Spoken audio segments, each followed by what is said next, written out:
A sociedade brasileira tem vários problemas estruturais que impedem a melhoria das condições de vida do povo. Um deles é a chamada dívida pública interna.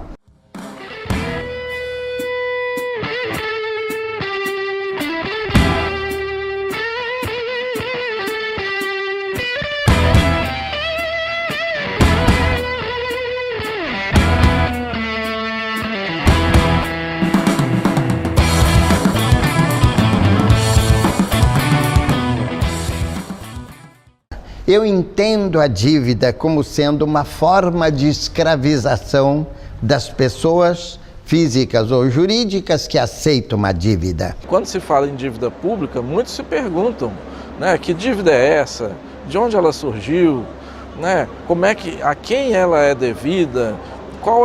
A quem está pagando essa dívida? Na verdade, é o povo que está pagando isso. Portanto, é imprescindível que nós possamos auditar essa dívida, até porque nós temos diversas provas de ilegalidades, de legitimidades dessa dívida, que começou basicamente na época da ditadura militar. Nós nos ingressamos no processo do endividamento público com a ditadura. Foi a política econômica instituída pela ditadura, que foi uma exigência americana, que deu início à dívida pública brasileira. Em 77, no governo Geisel, né? Quando o Delfim Neto falou na televisão, perguntaram a ele, o senhor está pegando dinheiro lá fora, isso não é perigoso? Aí ele falou, perigoso como? Nós estamos usando a poupança dos outros para gerar o nosso desenvolvimento, que perigo tem isso?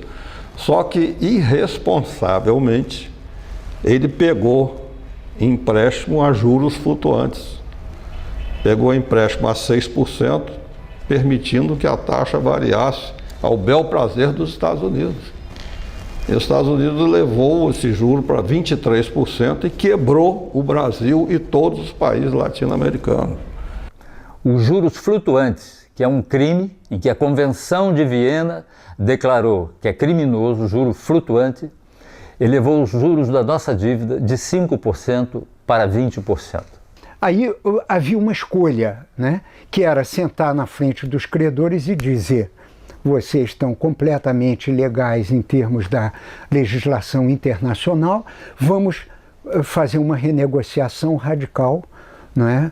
E a outra escolha era baixar a cabeça e aceitar os termos. Foi o que os governos da ditadura fizeram e nós então nos enfiamos profundamente numa situação terrível de não só nos tornarmos pagadores permanentes de um tributo eterno, que é o pagamento da dívida, é como um tributo colonial que a gente está pagando continuamente, uma sangria permanente dos nossos recursos, das nossas riquezas, às custas do suor e do sangue do nosso povo, como dizia o Tancredo, né?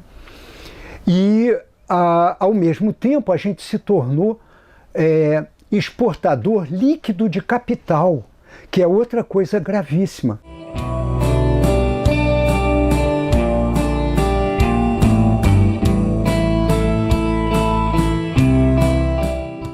Por que o Brasil, sendo o país mais rico e mais viável do planeta, continua sendo um país em desenvolvimento? O ponto de partida básico foi o golpe de 1954, quando os serviços secretos anglo-americanos organizaram uma conspiração no Brasil para derrubar o presidente Getúlio Vargas. E o que é que aconteceu logo depois desse golpe?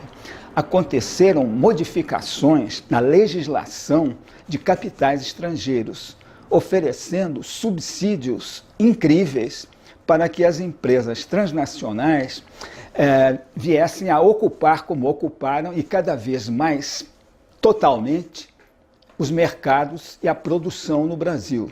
As nações que estavam desenvolvendo um processo político de promover o desenvolvimento autônomo, soberano, em função das suas necessidades, já não tiveram mais oportunidade de fazê-lo. O projeto de Getúlio Vargas foi por terra. A importância das estatais está em que elas contribuem para que o governo tenha uma autonomia de gestão. Um país que todos os setores estratégicos estejam entregues aos estrangeiros, ele não consegue ter gestão sobre a sua economia. Nós não temos mais indústria de base. A indústria de base foi privatizada também, praticamente toda ela, a começar pelo aço. As nossas riquezas, que são imensas, não estão devidamente exploradas pelo povo brasileiro. Por exemplo, a nossa maior pauta de exportação hoje são os minérios. E nessa exportação o Brasil fica com 1% em média de royalty. O resto, 99%, fica para quem exporta. E são empresas multinacionais, porque a partir das mudanças da ordem econômica feitas em 95 pelo Fernando Henrique, as empresas estrangeiras tiveram 100% de acesso ao subsolo brasileiro. É a dívida que determina as privatizações, porque para onde vão os recursos das privatizações? Para pagar a dívida. O lucro das estatais, por que a gasolina aqui no Brasil é tão cara? Porque o lucro da Petrobras, a parte que está em mãos privadas, os acionistas recebem os dividendos. Mas a parte da Petrobras que ainda é pública, os lucros vão para pagar a dívida. Para a gente ter noção, agora mesmo, no ano de 2013, foi feito o leilão do poço de Libra, que foi vendido por 15 bilhões de dólares, e esses 15 bilhões de dólares foi para ajudar juntar para pagamento de superávit primário. Então, foi vendido o petróleo brasileiro, né? Mas, ao mesmo tempo, esse petróleo, esse dinheiro é destinado para pagar a dívida. Nós não podemos continuar a conviver com uma funcionalidade da dívida pública que obedece apenas a essas exigências da manutenção de um modelo que sacrifica a nossa soberania, compromete a nossa indústria e, principalmente, abre condições de uma desnacionalização completa do aparato produtivo brasileiro. Nos últimos 20 anos de governo, de Fernando Henrique a Dilma, o governo destinou o pagamento de juros e amortização da dívida de mais de 9 trilhões. 9 trilhões. E ao mesmo tempo que a gente pagou essa fortuna incalculável, a gente tem uma dívida de mais de 4 trilhões. Aí existe uma controvérsia, porque se eu paguei 9 trilhões, como é que eu posso estar devendo 4 trilhões ainda?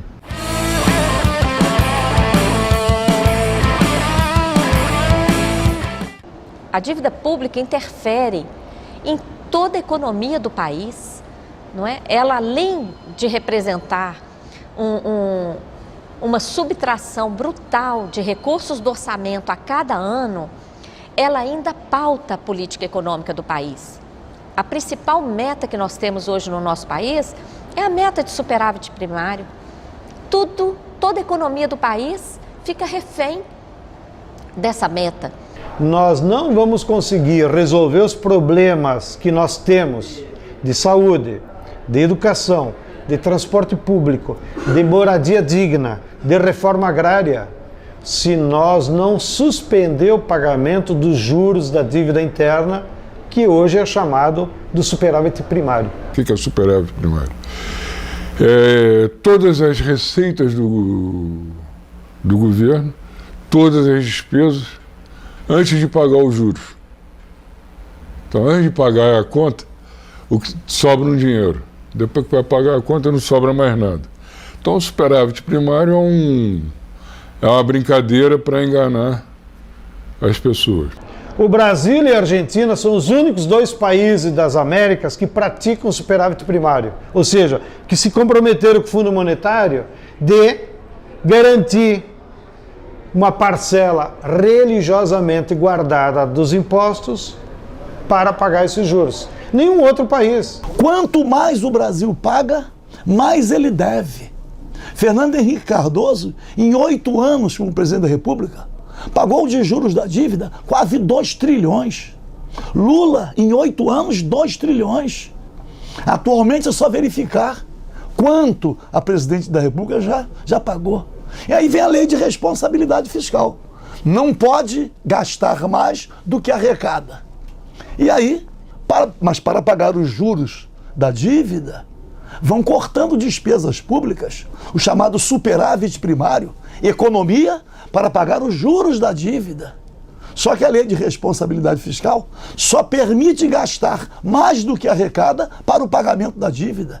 E mesmo assim, paga os juros e continua a cada dia devendo muito mais. Um país que paga por ano 42,42% de juros de sua dívida pública e diz que tem um superávit para pagar, que está muito bem, obrigado, porque tem sobra. Superávit é sobra. Não nos sobra nada.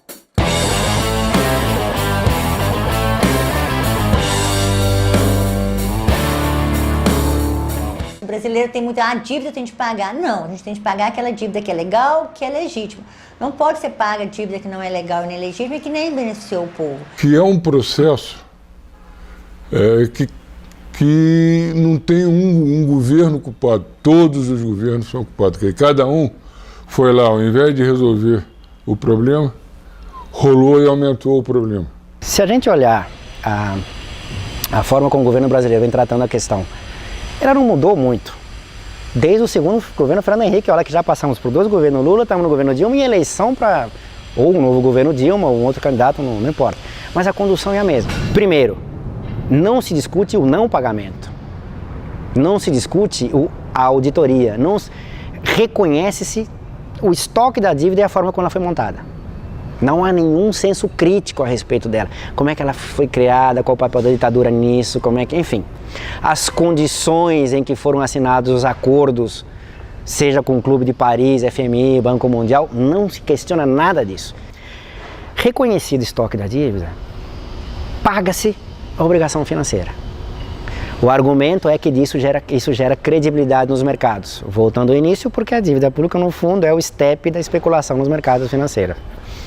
Então tem que ser paga. Como é que se paga?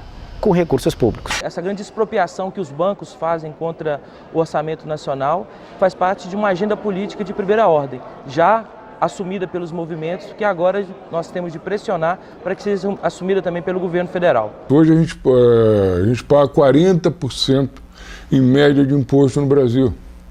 Ou seja, eu trabalho 4, 5 meses e pouquinho só para pagar imposto. Metade do ano. Metade do ano só para pagar imposto. E o que eu recebo de volta? Nada. Para onde vai esse dinheiro? Vão para os credores dos títulos dessa dívida, que segundo o levantamento do Márcio Porchman, não são mais que 15 mil credores. Então, esse mecanismo é um mecanismo perverso de concentração da renda no Brasil. Então, vocês podem imaginar, 200 milhões de brasileiros pagam imposto, 30% desse imposto, em vez de ir para a educação, para a reforma agrária, para a saúde, vai para os juros da dívida interna. Vai para 15 mil famílias, que acumulam esse dinheiro e ficam mais ricos. Compram apartamento, recompram dólar, fazem qualquer coisa. Ou seja, o orçamento público, que inclui os impostos que todo brasileiro tem que pagar, ao invés de ser destinado à educação, saúde, habitação, transporte, entre outros investimentos sociais que ajudariam a vida dos habitantes do país, vai para pagar dívidas com bancos milionários que enriquecem às custas da pobreza da população. Assim, quem está rico fica mais rico e quem está pobre continua pobre. Na década de 80, nós devemos ter pago aqui na América Latina cerca dos 500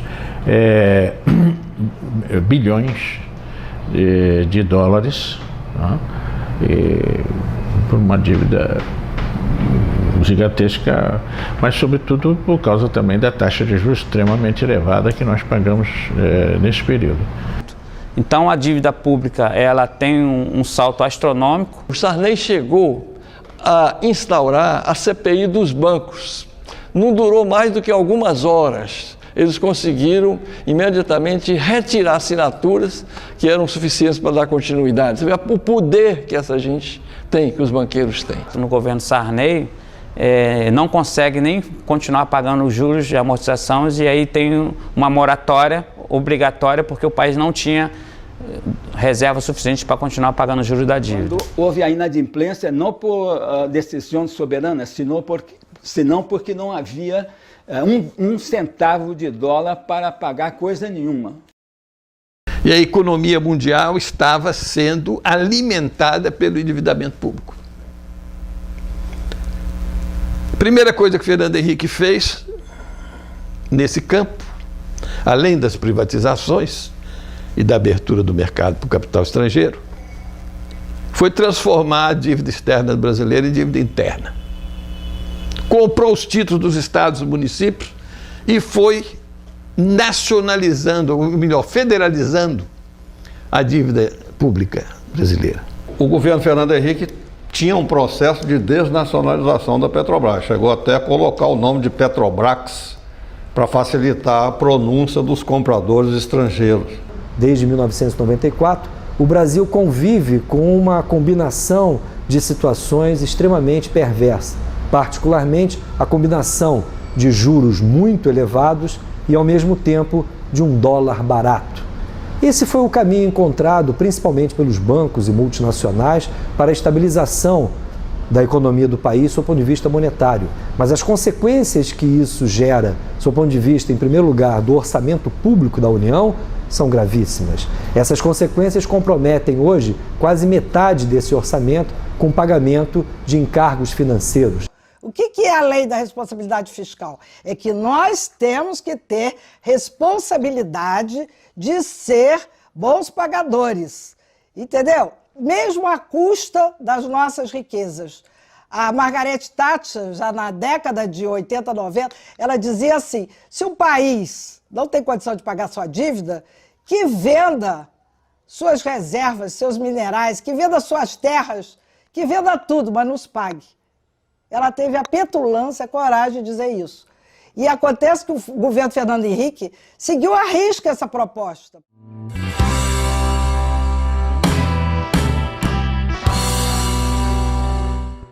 Quando Fernando Henrique Cardoso, por exemplo, assumiu a presidência da República em janeiro de 1995, a dívida pública estava em 62 bilhões de reais. Hoje, essa dívida se aproxima de 3 trilhões de reais. Ora, se desde 99 nós temos feito superávites primários elevados, o que explica essa elevação contínua da dívida pública? É justamente a taxa de juros muito elevada. Os juros da dívida interna brasileira sempre foram os maiores juros do mundo, né? Hoje nós temos aí a taxa Selic a 11%, mas os títulos estão sendo emitidos a cerca de 13% ao ano, que é uma taxa de juros que não se encontra em nenhum lugar do mundo. Estados Unidos, Europa estão com taxas de juros de 0 a 1% ao ano, e isso obviamente atrai, né, os capitais internacionais para o Brasil, ou seja, mais uma prova de que a dívida interna, na verdade, ela é também externa, né, porque atrai o capital de todo mundo. Você tem o maior juros do mundo, então você tem uma carga tributária enorme que drena recursos dos brasileiros. Você põe uma carga tributária entre as maiores do mundo e paga aos bancos o maior juros do mundo, então você transfere a renda brasileira para os bancos e fundamentalmente bancos estrangeiros, porque muitos desses bancos brasileiros aí têm maioria de capital estrangeiro, né? Então você transfere riquezas do povo brasileiro para bancos que não produzem nada, só simplesmente especulam, né?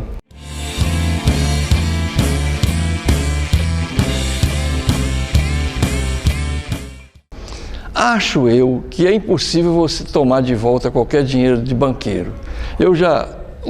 Na minha conta corrente, volta e meia, eu noto que me roubaram alguma coisa. É difícil, eu acho impossível a gente recuperar isso de volta. Mas se a gente não tivesse essa dívida, e é verdade, quanta coisa a gente não estaria fazendo? Quando a gente vê aquele gráfico de pizza que está aqui na revista da Editoria Cidadã da Dívida, mais de 40% é serviço da dívida, para pagar juros. Mais de 40% é para você, então, engordar quem já está rico. Banco, para dizer simples, o que é um banco? Um banco é uma instituição que empresta porque pegou emprestado. Banco é basicamente isso. É o que fazem as pessoas com esse dinheiro. Quer dizer, para que serve praticamente esse dinheiro? Não é? Quer dizer, Marx já disse uma vez numa nota de rodapé que se chegasse algum estrangeiro na Inglaterra, ficaria difícil explicar o que faz um banqueiro, né? Quer dizer, a gente pode explicar que um pedreiro constrói casas, a gente pode explicar que um médico cuida das pessoas quando ela fica doente, a gente pode explicar que um professor ensina coisas àqueles que não sabem. Agora, o que faz essa figura que se arvora a deter a maior parte da riqueza nacional, né? Além de andar de terno, jatinhos e voar para casa de helicóptero quando acaba o seu dia, né? Qual é a função que essa pessoa ocupa? O que é o spread bancário? Que é basicamente a rentabilidade dos bancos. O spread bancário nada mais é do que a diferença entre a taxa de juros que eles cobram os bancos para emprestar, que se chama de taxa de juros do ativo, menos a taxa de juros que eles pagam por pedir emprestado para quem deposita o dinheiro nos bancos, que é a taxa de juros passivo. O spread bancário é a diferença entre taxa de juros do ativo e taxa de juros passivo. Então os bancos cumprem uma função e um serviço, mas é necessário que a sociedade saiba que esse serviço é para o capital. É para a saúde do capital. Para que o capital não perca as suas taxas e lucratividade, o banco tem um papel fundamental. Para a vida humana, eu confesso que não descobri ainda para que serve um banco.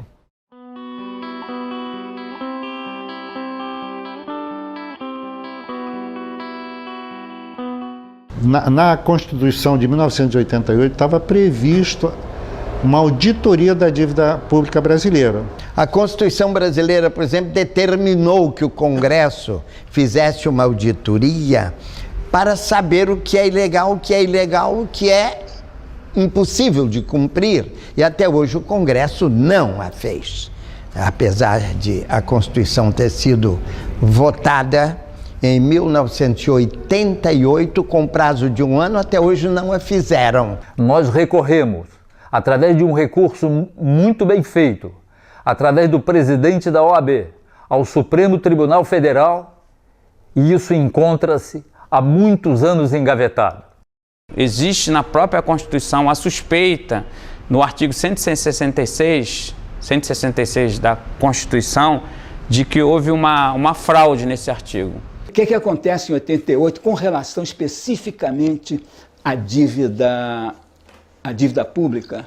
Acontece o seguinte, uma fraude perpetrada com a introdução de um dispositivo na Constituição que nunca foi sequer discutido nem votado. Foi uma fraude grosseira no artigo 166, parágrafo 3º, inciso 2, em que introduziram esse dispositivo, ou seja, privilegiando o serviço da dívida no orçamento. Então,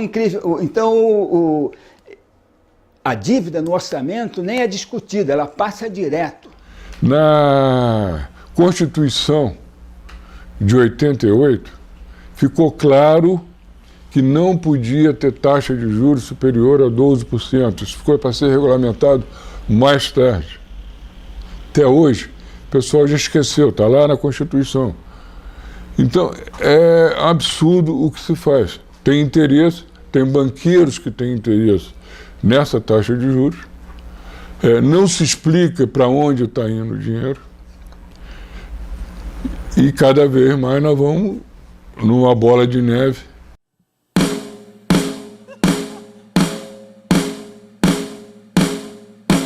Em 98 foi realizado um grande simpósio sobre a dívida externa em Brasília.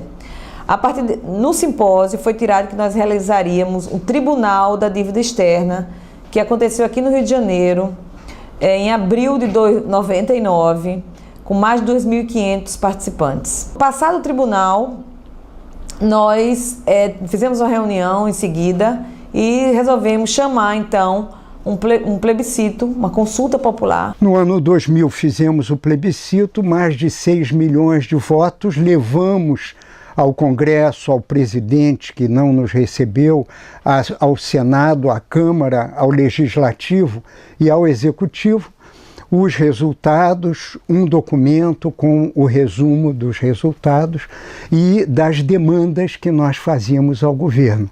E foi um plebiscito que gerou muito debate na sociedade. Vários economistas, o próprio ministro da Fazenda se pronunciou na época, o Malan, contra o plebiscito. O PT foi um partido fundamental na organização desse plebiscito naquele momento, teve à frente desse processo, produzindo materiais e tal. Era outro Brasil, era outro cenário. A luta da auditoria cidadã teve início logo após o grande plebiscito que foi realizado no ano 2000, aqui no Brasil, envolveu centenas de entidades da sociedade civil em todo o país. Foi realizado em 3.444 cidades e colheu mais de 6 milhões de votos. Uma das perguntas do plebiscito era sobre a auditoria. Então, a pergunta era mais ou menos nesses seguintes termos: você concorda em continuar pagando a dívida sem realizar a auditoria prevista na Constituição? Mais de 6 milhões de pessoas, Pronzato, responderam não. Ou seja, as pessoas queriam que se fizesse uma auditoria para que se soubesse que dívida era essa. O que é auditoria? A auditoria da dívida nada mais é do que você fazer um levantamento minucioso da forma como essa dívida foi construída. Inclusive, não apenas, mas inclusive da legalidade ou ilegalidade de como essa dívida foi construída.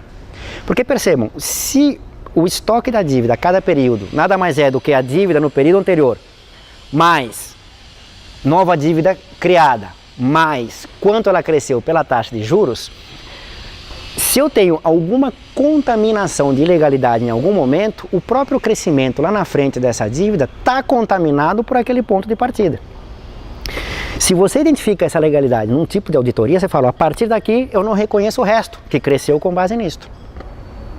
É uma forma mais dura, inclusive, do ponto de vista jurídico, de renegociar os termos do pagamento da dívida. O Brasil, no ano passado, foi o 7º maior PIB do mundo e foi o 85º em desenvolvimento humano.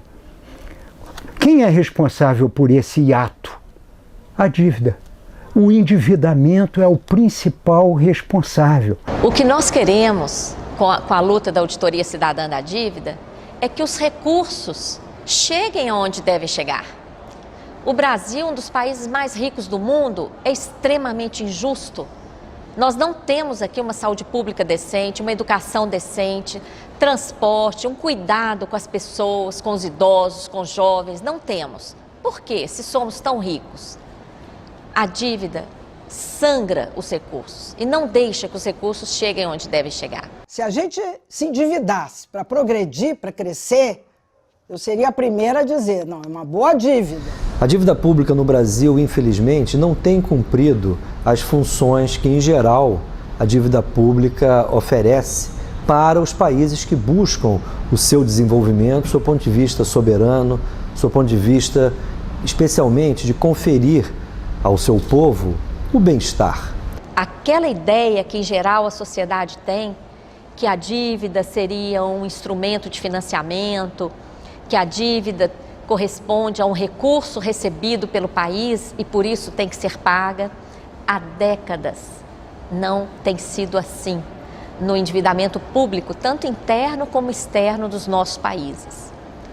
Nós chamamos isso de sistema da dívida.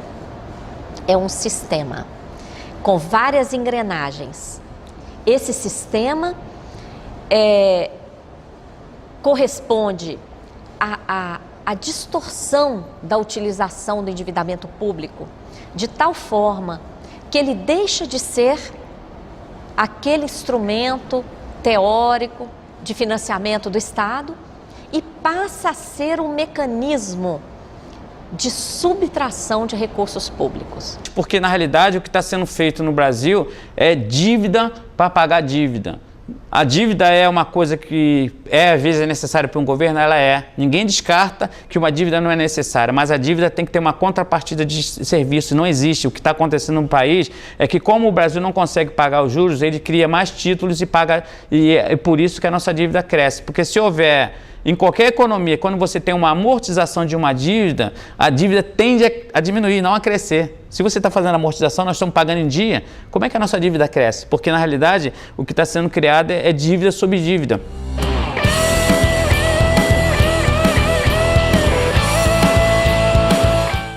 Quando fizemos a CPI da dívida pública, nossa proposta, feita aqui no Congresso Nacional, certamente nós colocamos o dedo na ferida da solução da economia brasileira. E, infelizmente, não foi possível passar o relatório inteiro, mas teve uma repercussão grande e nós levamos ao Ministério Público Federal um documento de quase 1000 páginas analisando as ilegalidades, as irregularidades da dívida pública e mostrando que só uma auditoria da dívida, né, e o cancelamento dos contratos que são ilegais, irregulares e imorais, entende, poderia arrecadar para o país uma fortuna, como foi feita no Equador, em que 70% da dívida foi cancelada depois de uma auditoria proposta pelo governo equatoriano e se economizou mais de 10 bilhões de dólares naquele país. Eu tive a honra de ser uma dessas pessoas nomeadas no decreto do presidente Rafael Correa. Fui para o Equador. Foi um trabalho histórico, porque tinha apoio político do presidente e tinha respaldo legal num decreto. Entregamos o relatório para o presidente Correa em setembro de 2008. Com base nesse relatório, ele já suspendeu o pagamento dos juros que seria devido em novembro e dedicou todo esse valor para investimentos em saúde e educação.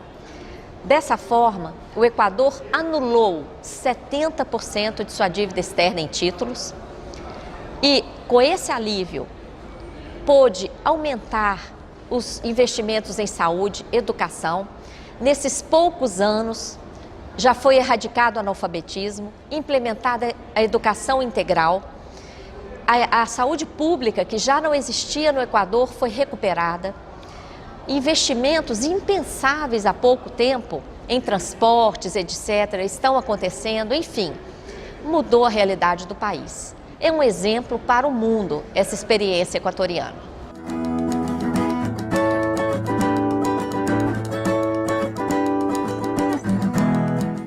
A moratória, para além de uma discussão, que também é importante, do pago ou não pago, é uma forma de forçar o credor a sentar na mesa para renegociar os termos dessa dívida. A Argentina fez basicamente isso. Falou, ó, não pago. Ou não é que não pago, porque ela continua pagando, mas eu pago, não pago do jeito que está, mas eu vou pagar se a gente renegociar o perfil dessa dívida. A crise argentina, né, dos fundos abutres mostram claramente, e o nome nos parece extremamente adequado, né, mostra o caráter pouco sério dessas instituições. A Argentina também possui um fato histórico em relação à dívida, que é uma sentença judicial que condenou a dívida externa argentina, considerando-a ilegal, imoral, ilegítima, que é decorrente, é conhecida como sentença Olmos.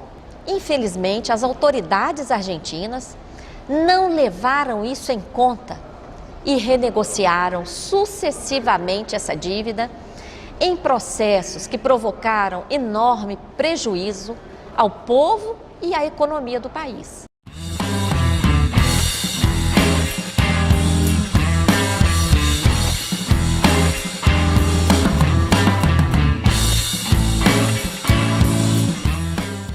A dívida continua crescente. O presidente Lula, ele não pagou a dívida externa. Há 10 anos atrás, o ex-presidente Lula foi para a televisão dizer que tinha pago, tinha resolvido toda a dívida do Brasil, que o Brasil não devia mais nada. Então isso formou uma ideia na cabeça das pessoas que o Brasil tinha ficado rico. Milionária, era o país mais rico do mundo. E hoje está aparecendo aí 2 trilhões de dívida. Se trocou uma dívida com FMI a juros baixos por uma dívida com bancos privados a juros altíssimos. O pagamento ao FMI foi um pagamento de apenas 15,5 bilhões de dólares, que aconteceu em 2005, e foi uma operação que trouxe grandes prejuízos financeiros ao país, porque a dívida com o FMI custava apenas 4% ao ano de juros. Para pagar para o FMI, o Brasil emitiu títulos da dívida interna que custavam mais de 19% ao ano de juros.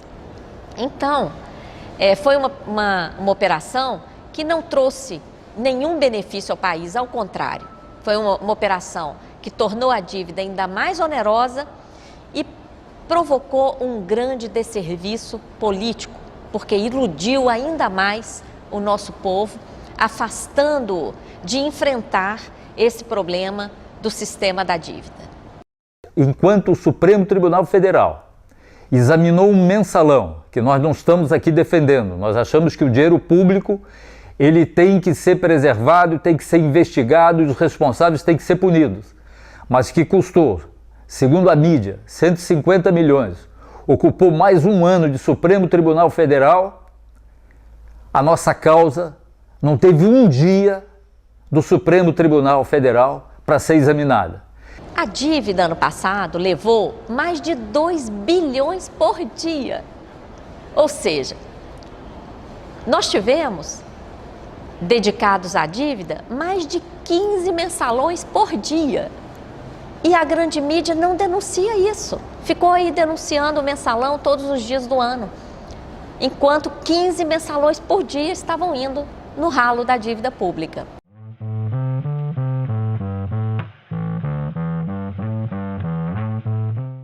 Os banqueiros estão fazendo uma brincadeira com o governo. Você quer um programa popular, você brinca aí com Bolsa Família. Você pega 20 bilhões por ano e distribui aí para os pobres. E não se preocupa com os 240 milhões que nós estamos ganhando. Então, os banqueiros concordam em pagar que o governo gaste uma migalha para maquiar a opinião pública, enquanto a taxa de juros, o interesse do banqueiro é 10 vezes superior àquela migalha que sai no Bolsa Família.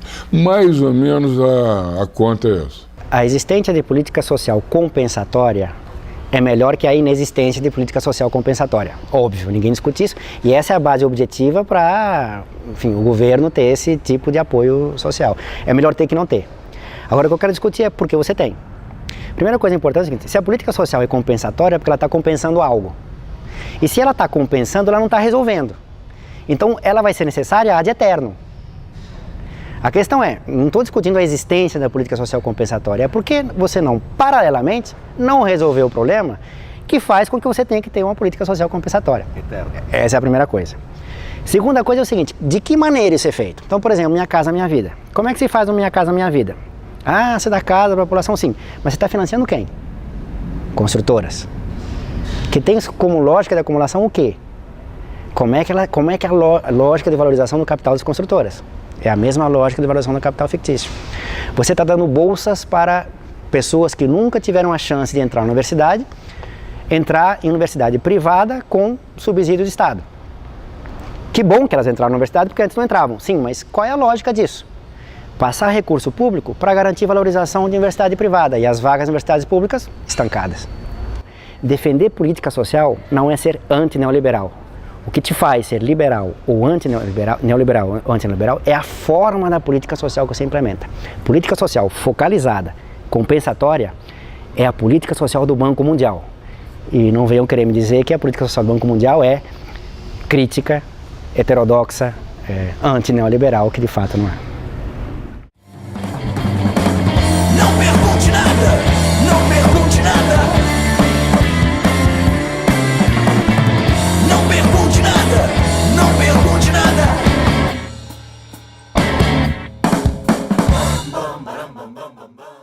Essa dívida permitia o Banco Mundial, o FMI, mandar uma representante do FMI aqui todos os anos para fazer uma avaliação das contas do Brasil, para ver se tem o dinheiro, onde é que tem o dinheiro, etc.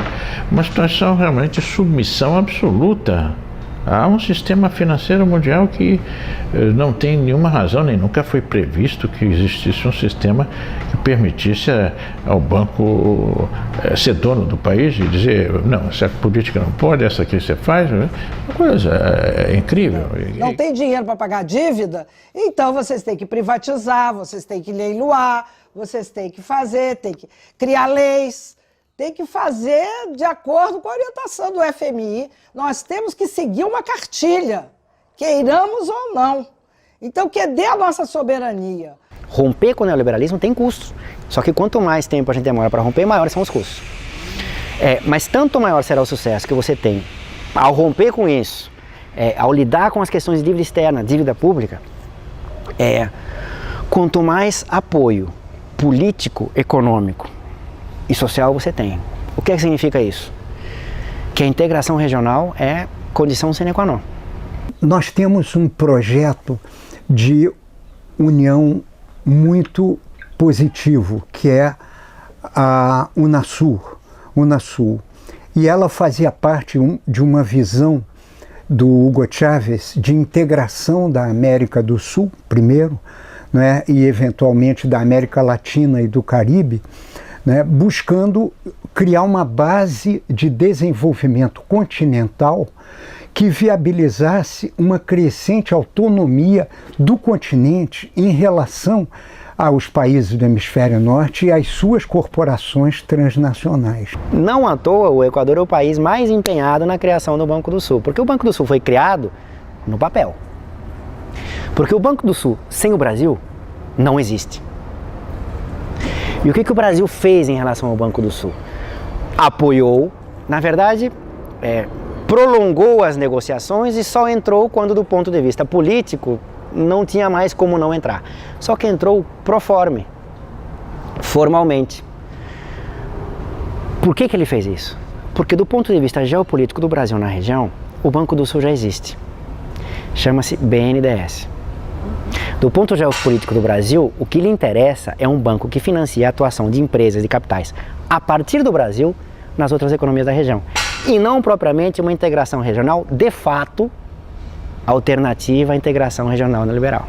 Infelizmente, o Brasil não investiu nesse projeto. Não à toa o Brasil está apostando mais num banco de financiamento via BRICS do que propriamente em relação ao Banco do Sul.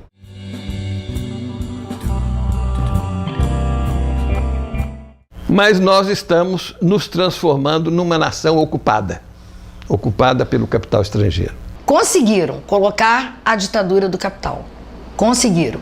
Não precisamos mais ter uma ditadura civil-militar, porque o povo está preso por algemas invisíveis, correntes invisíveis, essa dívida pública. Hoje em dia você não precisa de exército. Há um domínio puramente financeiro e econômico, e hoje essencialmente financeiro. Então nós fomos capturados pelo capitalismo internacional através de dívidas. O que ocorre é que a dívida pública tem uma funcionalidade dentro da forma capitalista.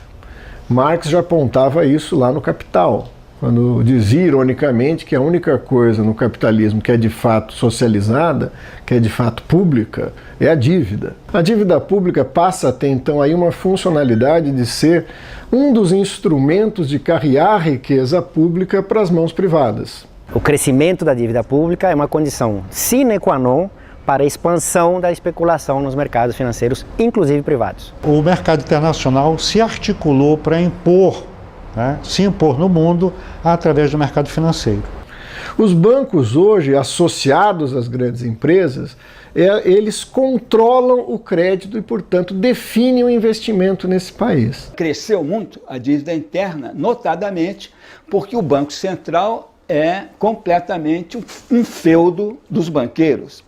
O Banco Central, apenas no organograma oficial, ele está subordinado ao governo federal. Na prática, ele serve por completo ao interesse dos aplicadores, ou seja, do grande capital, dos banqueiros. Portanto, mudar a política macroeconômica, reduzir a taxa de juros, ter uma taxa de câmbio que seja um elemento de defesa da nossa indústria nacional, seriam elementos fundamentais. Mas para isso é necessário, acima de tudo, uma mudança no quadro político do país. Desde 1994, particularmente, existe uma hegemonia na determinação das políticas públicas dos interesses de bancos e multinacionais. O poder ficou na mão dos banqueiros e das transnacionais. Então, eles são a classe dominante, eles determinam a eleição dos políticos. Mas a gente também tem que criar mecanismos, né, econômicos para romper com a banca internacional, porque a nova ditadura hoje não é a ditadura dos militares, é a ditadura dos banqueiros, é a ditadura da banca internacional. Isso a gente tem que romper. E seguir o exemplo da Islândia, que não paga a sua dívida e ainda mandou prender os banqueiros.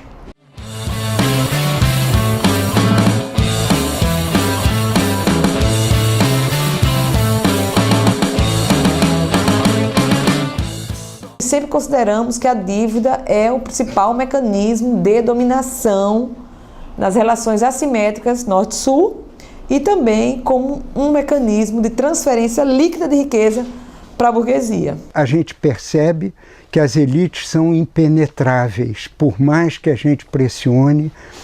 Uma vez no poder, os governantes, os políticos cedem às pressões das corporações e não à pressão da sociedade civil. Essa oligarquia, ela fortaleceu muito o seu poder à medida que ela foi concentrando mais a finança, mais poder sobre a finança, ela também foi paralelamente aumentando o seu poder político, o seu controle praticamente completo sobre todos os governantes. O governo fica nessa corda bamba desde o segundo governo de Fernando Henrique, sem resolver a questão. Os governos pós-2002, apesar de serem capitaneados pelo PT, que sempre foi um partido crítico ao Plano Real, pelo menos até 2002, por uma concepção de governabilidade, esse partido mudou a sua concepção.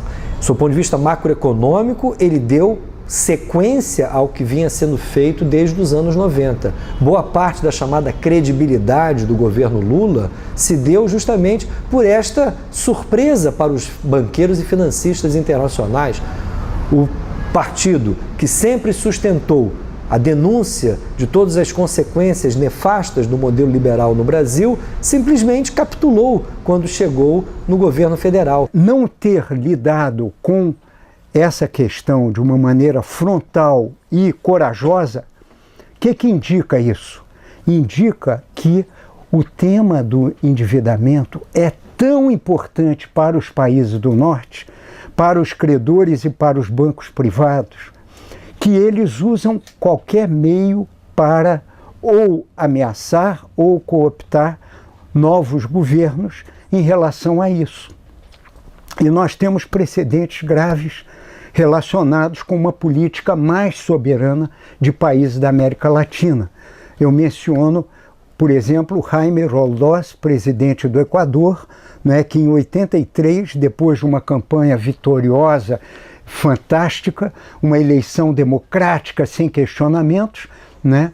Como ele propunha uma gestão econômica voltada para os benefícios da população e da nação equatoriana, foi morto pela CIA, conforme está o depoimento e o testemunho do John Perkins, que é o autor daquele livro Eu Fui um Assassino Econômico. E ele diz de cátedra porque ele era um dos agentes no Equador naquela época. De modo que eu imagino que semelhantes pressões tenham acontecido com o Lula quando ele foi, em outubro de 2002, já eleito. Ele foi a Washington e aí alguma coisa aconteceu que tudo mudou.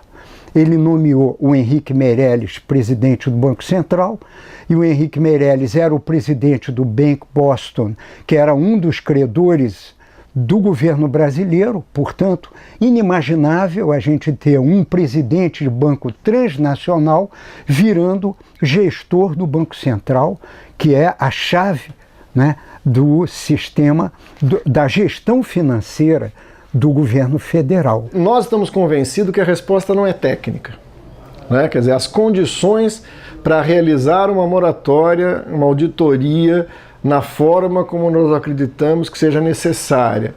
E mais que isso, tirando as conclusões de uma auditoria dessa, as atitudes políticas a serem implementadas, isso não é tarefa de um Banco Central forte, de um ministro da Economia decente. Isso é tarefa de uma mudança profunda de correlação de forças na sociedade latino-americana e mundial. Esse fragmento de classe monopolista financeira tem um poder muito grande. Para contrapor a esse poder, é necessário, como dizia já o bom e velho Maquiavel, só o poder limita poder. É necessário que o povo, que os trabalhadores, que a classe trabalhadora constitua-se num poder para fazer valer sua vontade. Eleições com a presente estrutura econômica e midiática, né, com a concentração também da mídia e de tudo mais que há aí, não existe, a meu ver, chance alguma, nenhuma chance de reversão desse quadro, somente com um tipo de mobilização popular. Aquela manifestação de rua, grande parte daquela população que estava na rua não sabe o que acontece com o endividamento público. E por conta disso, eles estavam reivindicando coisas no varejo. Quando o tema central, para mim, na minha visão, são dois. O primeiro é a dívida pública, o segundo é a democratização da mídia.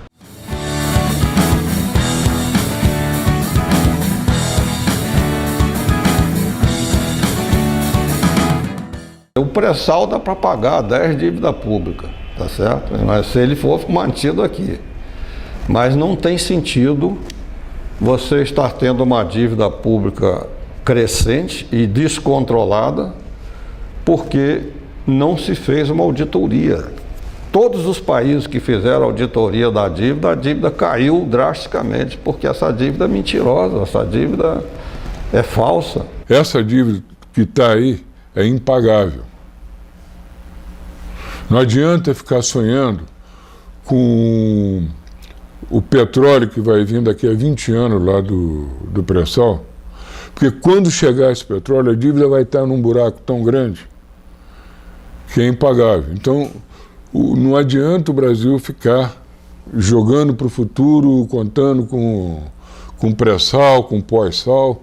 Não é por aí que se resolve o problema. Essa é a realidade brasileira. Tem que encarar o problema de frente, tem que renegociar a dívida.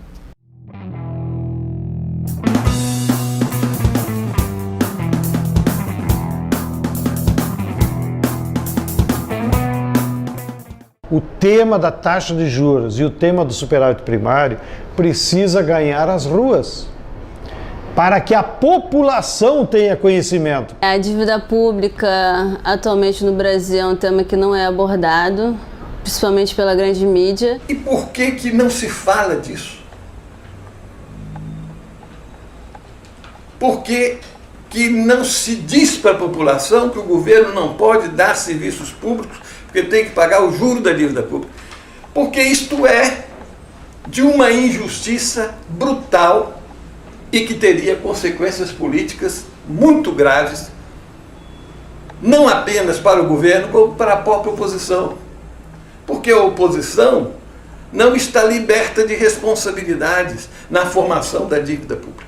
Então, assim, quando eu fui preso, eu estava lutando para a educação, melhoria da educação. E quando eu fiz assim, aí foi aí que eu pensei, vamos estar com a melhoria da educação, mas e aí? O Brasil diz que falta verba para a educação. Ué, mas onde está a verba? Eu me fiz a pergunta, mas onde está essa verba? A gente não paga tanto imposto, mas onde está essa verba? A gente tem um PIB de 2,3 trilhões aí, né? Então, se um PIB tão alto, somos o 7º país de maior economia, né? Um país rico, como é que a gente não tem dinheiro para educação? Foi aí que eu conheci, porque esse dinheiro da educação é roubado para a dívida pública. Uma das dos escudos dessa ordem econômica tão desigual é tornar esse tema árido, né? É fazer com que ele seja desconhecido da população. As pessoas parecem que precisam fazer um curso de economia para entender o que são esses meandros tão difíceis da dívida pública, né?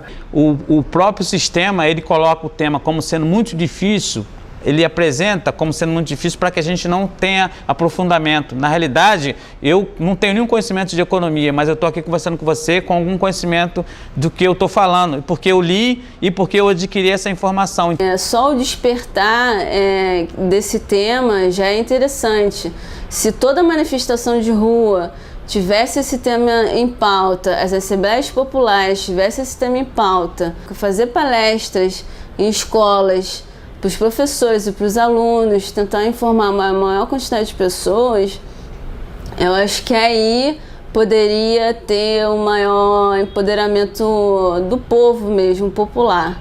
Na construção dessa mobilização que vai permitir uma verdadeira saída deste problema, é preciso que cada um se sinta responsável. Nós queremos que haja realmente uma conscientização do público. E assim, isso é um trabalho de formiguinha. É na fila do ônibus, é na fila do banco, é na fila do mercado, é estar almoçando, é estar trabalhando, é conversando sobre isso. É muito importante que cada um de nós tenhamos algo assim, ó, nas mãos, ó. Um panfletinho desse aqui, em que fala dessa questão. Não é só sentar dentro de uma sala, né, e você falar sobre a auditoria. Você tem que invadir os movimentos. Seu movimento tem que crescer nacionalmente para que a gente possa pressionar o governo e para que haja, então, a auditoria, nos moldes de uma auditoria cidadã da dívida pública, ou seja, com a participação da sociedade civil. O Brizola costumava dizer que a dívida externa é como uma bomba de sucção que não deixa aqui ficar como as veias da América Latina, que o Galeano também descreve. Mas eu diria, o Brizola fala em bombas de sucção, eu diria que é um guincho que nós temos atrás das nossas costas, que quando a gente tenta correr, aí o guincho nos puxa. O governo tem que suspender o pagamento dos juros da dívida interna e botar esse dinheiro que é nosso. Ninguém autorizou. Eu não pago imposto sobre o leite, sobre a água, sobre qualquer coisa e digo para o governo, pegue esse meu dinheiro e pague juro. O tema é tão importante que se a sociedade brasileira não se mobiliza e não pressiona por uma nova política econômica e uma relacionada ao endividamento e uma nova política de gestão do orçamento público, nós vamos ao fracasso, nós vamos à bancarrota. Não é possível ter um modelo soberano, socialmente justo, com tanta sangria. Esse é um problema crucial para a independência do Brasil. E quando a gente fala em independência, fica uma coisa meio esquisita, né, se falar independência hoje, mas eu considero que a dívida pública brasileira hoje, ela se reveste de uma forma de neocolonialismo. Nós estamos convencidos, primeiro, que é necessário de imediato estatizar integral e totalmente o sistema financeiro nesse país. Se ele prestar algum serviço, ele tem que ser aquele de recolher o recurso e colocar a serviço do crédito para aquilo que tem que ser decidido pela maioria da vontade popular. Primeiro passo, que eu espero que esse processo nosso a gente consiga, exigir do governo que abra e bote na mesa todos os números da dívida. A dívida, ela interessa a todos e é de responsabilidade nossa exigir que eu seja auditada, que a gente pague a dívida, mas que for legal e legítima e que ela não seja uma dívida de expoliação do povo, né? Então é fundamental para nós garantir que a auditoria cidadã da dívida aconteça como está prevista na Constituição e que nós possamos resgatar essa porção de soberania, resgatar a possibilidade de um orçamento maior, mais justo e que possa ser destinado às políticas sociais. Entre a riqueza do país e a consumação dos direitos sociais, tem uma dívida no meio do caminho, que a gente tem que enfrentá-la. E a ferramenta legítima para enfrentar, para documentar e para obter resultados é auditoria. Quem quiser realmente governar para o bem do Brasil, ou enfrenta o tema da dívida, ou nós continuamos um país escravo, submisso, que não é um verdadeiro país. É uma colônia.